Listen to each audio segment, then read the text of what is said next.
Assalamualaikum warahmatullahi wabarakatuh. Perkenalkan, saya Rizka Perliani dari Teknik Informatika kelas R1-4A dengan NIM 2404004. Saya akan membahas tentang komunikasi antar manusia dalam era teknologi, yaitu proses interaksi antar individu yang sekarang banyak dibantu oleh teknologi seperti HP, media sosial, dan internet, sehingga komunikasi bisa dilakukan dengan cepat tanpa batas dan jarak.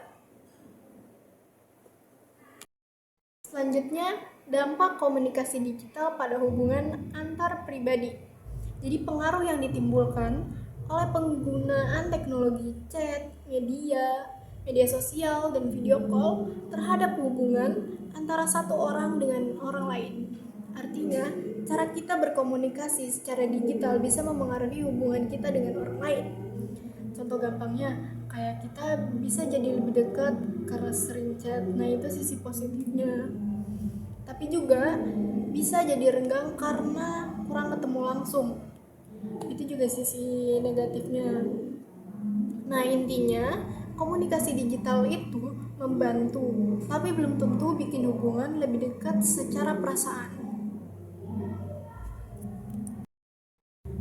Dan yang kedua ada kesehatan mental dan well-being di era digital. Jadi kondisi perasaan, pikiran, dan kesejahteraan seseorang yang dipengaruhi oleh penggunaan teknologi dan media sosial. Itu mencakup perasaan, senang, stres, dan cemas. Kayak pikiran, overthinking, dan percaya diri. Dan kebiasaan kecanduan gadget. Penggunaan teknologi yang berlebihan atau tidak sehat bisa memengaruhi kondisi mental seseorang, baik secara positif maupun negatif.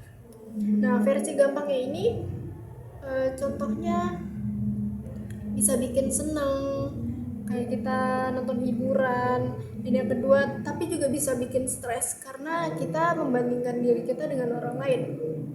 Jadi, apa yang kita lihat dan lakukan di HP bisa memengaruhi perasaan dan pikiran kita. Yang ketiga, ada pemeliharaan koneksi manusia di tengah dunia yang terhubung. Jadi upaya untuk menjaga hubungan yang hangat, dan bermakna dengan orang lain meskipun kita hidup di dunia yang sudah serba terhubung secara digital. Nah, contoh sehari-harinya itu kayak lagi kumpul tapi semua sibuk main HP, jadi nggak benar-benar ngobrol. Dan yang kedua itu lebih fokus ke orang di depan kita daripada di layar. Jadi kalau kita lagi main, harusnya kita ngobrol dengan teman kita, bukan malah main HP.